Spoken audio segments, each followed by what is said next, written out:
Hindi headline है, मैं सुभाष राज। अडानी समूह ने 3 दिन में गंवाए 5.6 लाख करोड़।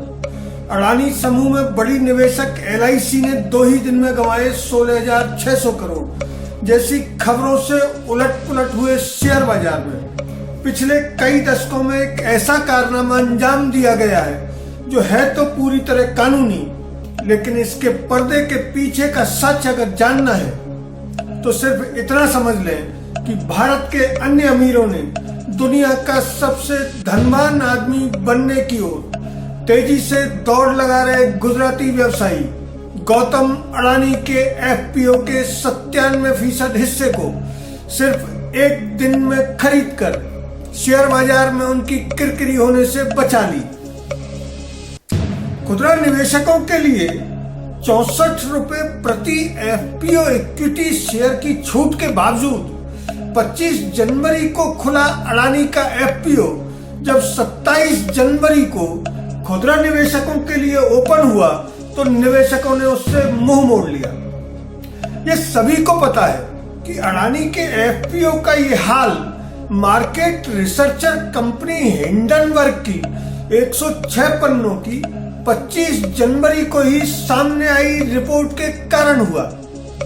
इस रिपोर्ट में अडानी समूह पर कई तरह की आर्थिक हेराफेरी के आरोप लगाए गए थे। इन आरोपों को 88 सवालों की शक्ल में मीडिया को जारी किया गया। हालांकि अडानी समूह ने जवाबी कार्रवाई की, लेकिन उसके बावजूद निवेशकों ने उनके FPO पर पैसा लगाने की जहमत नहीं की। उल्टे अडानी समूह की कंपनियों के शेयर भी गोता खा गए और निवेशकों को लाखों करोड़ की चपत लग गई। चूंकि प्रधानमंत्री नरेंद्र मोदी के राज्य से होने के कारण अडानी समूह पिछले 9 साल से कांग्रेस के पूर्व अध्यक्ष राहुल गांधी के निशाने पर है और वे आए दिन उन्हें तथा अंबानी को देश में विभिन्न समस्याओं का जनक बताते रहते हैं।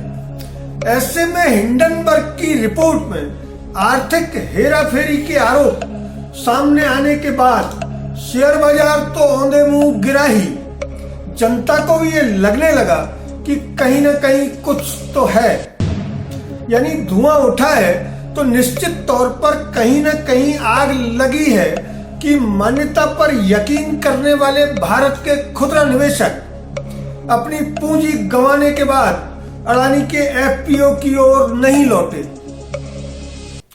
इससे FPO का सब्सक्रिप्शन 30 जनवरी तक सिर्फ 3% ही हो पाया, जबकि अडानी समूह समेत FPO प्रमोटरों को उम्मीद थी कि एक ही दिन में खरीद लिया जाएगा।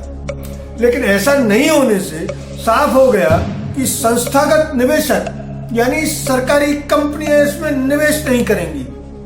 विदेशी संस्थागत निवेशक भी सामने नहीं आएंगे और देश के खुदरा निवेशक पहले ही उससे मुंह मोड़ चुके हैं। ऐसे में ये FPO पूरी तरह विफल साबित होगा और उसके बाद अडानी एक ऐसी फिसल पट्टी पर चढ़ जाएंगे जहां से उन्हें नीचे की ओर धकेल दिया जाएगा। शेयर बाजार पर नजर रखने वाले दिग्गज बिजनेस पत्रकारों का मानना है कि भारत के कारपोरेट जगत को ये कतई मंजूर नहीं था कि किसी शेयर रिसर्चर कंपनी के खुलासे के बाद कोई कंपनी इस तरह के हश्र को प्राप्त हो। इसलिए सोमवार शाम को ही ये खबरें आने लगी कि दुबई के शाही परिवार से संबंधित कंपनी अडानी के FPO में 3,218 करोड़ का निवेश करेगी। उसके बाद मंगलवार सुबह अचानक ही FPO का 90% हिस्सा खरीद लिया गया। ये चमत्कार कैसे हुआ, इसके लिए हमें बिजनेस अखबारों की हेडलाइंस देखनी होगी।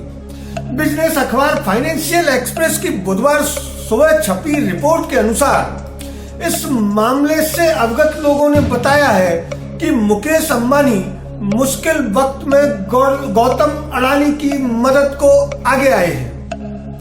जबकि बुधवार को ही टेलीग्राफ में प्रकाशित रिपोर्ट कह रही है